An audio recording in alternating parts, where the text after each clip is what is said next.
नमस्कार दोस्तों, मैं सुभाष गुप्ता आप सभी का बहुत बहुत स्वागत करता हूं अपने यूट्यूब चैनल स्टडी 95 भारत पर। आज की जो वीडियो है यह क्लास 10th के मैथमेटिक्स की वीडियो है। गणित के चैप्टर नंबर 1 की एक्सरसाइज 1.2 है, प्रश्नावली 1.2 है। तो इसमें जो भी क्वेश्चन होंगे उसको हल करेंगे। इसके पहले 1.2 जो प्रश्नावली आपकी थी एक्सरसाइज 1.2 थी, उसमें से कुछ क्वेश्चन हम पार्ट 3 की वीडियो में हमने लगाया है। ये आपकी वीडियो पार्ट 4 है। ऐसे ही पार्ट 5 भी हमारी आएगी वीडियो, पार्ट 6 भी आएगी। तो ये पार्ट 4 आज की वीडियो है।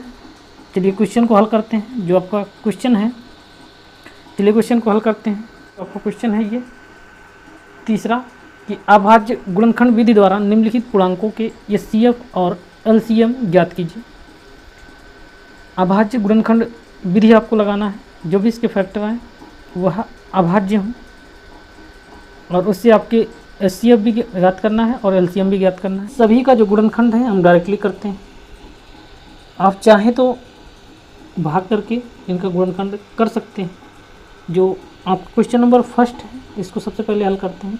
12 यहाँ पे लिखेंगे, 12 का गुणनखंड करते हैं तो आपका आएगा क्या, ये आएगा 2 गुणे 2 4 हुए, और फिर गुणे 3 कर देते हैं तो ये आपका 12 कंप्लीट हो जाता है। इसी प्रकार से 15 करते हैं तो ये आएगा क्या, 2 की टेबल जाएगा आता है। तो आप कहीं भी भाग करके इसको आसानी के साथ इस प्रकार से लिख सकते हैं, 3 गुणे 7 होगा ये। अब यहाँ पे चेक करेंगे एचसीएफ में, एचसीएफ जो होगा आपका मासा होगा, महत्तम समापवर्तक होगा, यही आपको निकालना है, और इसका एलसीएम निकालना है, दोनों निकालना है। तो दोनों में चेक करते हैं क्या कोई कुछ कॉमन है यहाँ पे। तो कॉमन तो यहाँ पे कुछ हमें दिख रहा है। क्या दिख रहा है, जो आपका 3 है यहाँ पे ये सभी में है, कहने का मतलब 12 में भी है और 15 में भी है और फिर 21 में। जो आपका महत्तम समापवर्तक आएगा ये 3 आएगा। इसी प्रकार से जैसे कि ये महत्तम समापवर्तक है, इसी प्रकार से एलसीएम निकालते हैं। एलसीएम जो होगा आपका, एलसीएम आपका लासा होगा, यहाँ पे लासा लिख देते हैं, लघुत्तम समापवर्तक।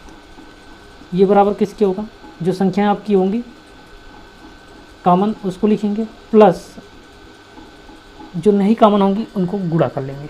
जैसे कि पहले में 2 गुणे 2 बच रहा था, फिर आपका 5, फिर आपका 7, सबको गुणा कर लेते हैं। 3 6 दूनी 12 पंचे 60, और 60 की टेबल 7 बार पढ़ते हैं, 420।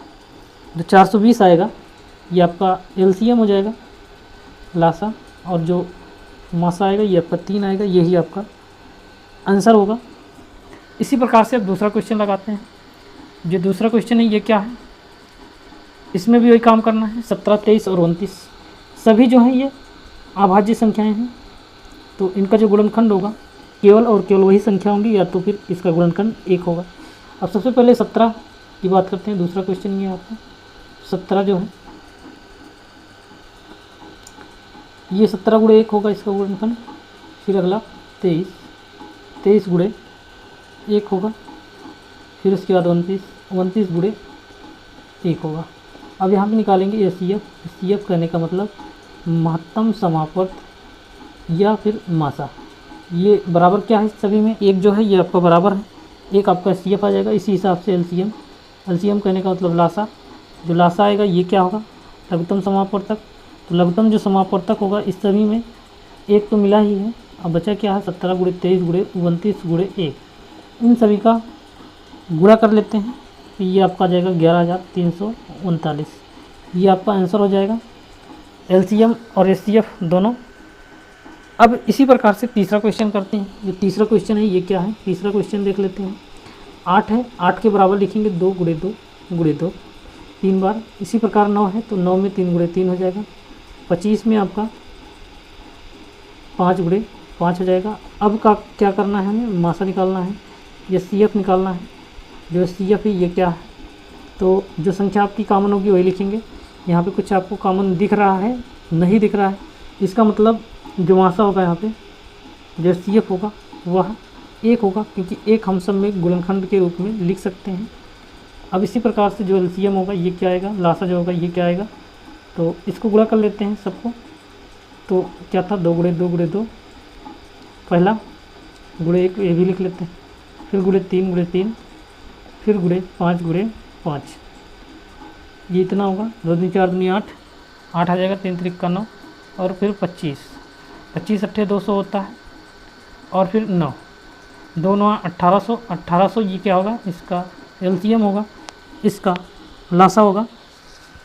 तो कहने का मतलब ये जो 3 क्वेश्चन थे आपके अभाज्य गुणनखंड विधि द्वारा, इसका एचसीएफ और एलसीएम निकालना था। हमने इसका एचसीएफ और एलसीएम बड़ी ही आसानी से निकाल दिया। आपको उम्मीद करते हैं ये सलूशन आपको समझ में आया होगा, जो इसका हल किया गया है इस क्वेश्चन का, ये आपको समझ में आया होगा। तो चलिए आगे शुरू करते हैं। अगला जो क्वेश्चन है उसको कैसे लगाते हैं। जो चौथा क्वेश्चन है आपका कि कह रहा है कि ये सीएफ कहने का मतलब मासा, महत्तम समापर्त 306 और 657 का बराबर 9 दिया है, और इसका आपका एलसीएम लघुत्तम समापवर्त या फिर लीस्ट कॉमन मल्टीपल आपको निकालना है। तो चलिए देखते हैं कैसे निकालते हैं। एक आपने फार्मूला पढ़ा होगा, जो फार्मूला आपका क्वेश्चन नंबर 1 में था कि दो संख्याओं का गुणनफल उनकी लासा और मासा की गुणनफल के बराबर होता है। तो जो संख्याएं ये आपकी दी गई इनका गुणा कर लेते हैं, लासा और मासा वहाँ से निकाल लेते हैं। चलिए देखते हैं कैसे लगाएंगे। यहाँ पे क्वेश्चन को यहाँ पे लिखेंगे कि ये सीएफ या फिर महत्तम समापवर्तक किसका होगा, ये 306, 657 बराबर 9। अब यहाँ पे आपको एलसीएम दिया नहीं गया है, तो यहाँ पे लिख लेते हैं ये भी, इसमें क्वेश्चन मार्क लगा देते हैं। एलसीएम 306 ये भी होगा, 657।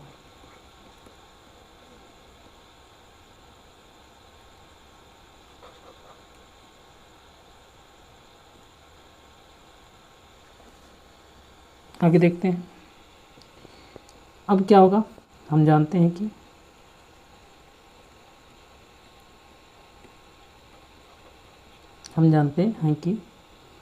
क्या जानते हैं, दो संख्याओं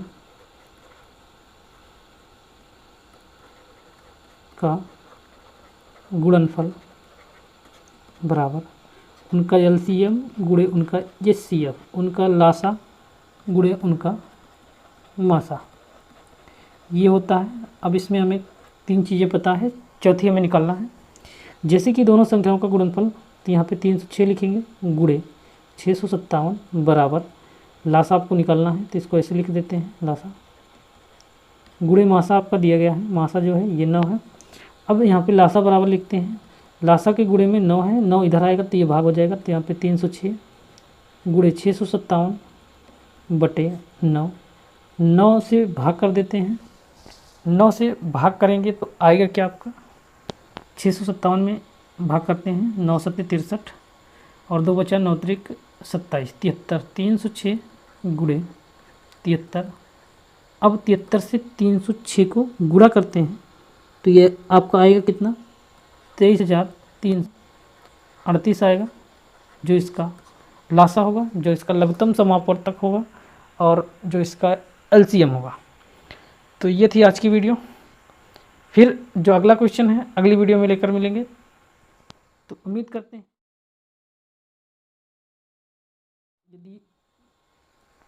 यदि यह वीडियो आपको पसंद आई है तो वीडियो को लाइक करिएगा और कमेंट बॉक्स में यस लिखिएगा। वीडियो देखने के लिए बहुत बहुत धन्यवाद। अगले वीडियो में फिर मिलेंगे, तब तक के लिए जय हिंद जय भारत।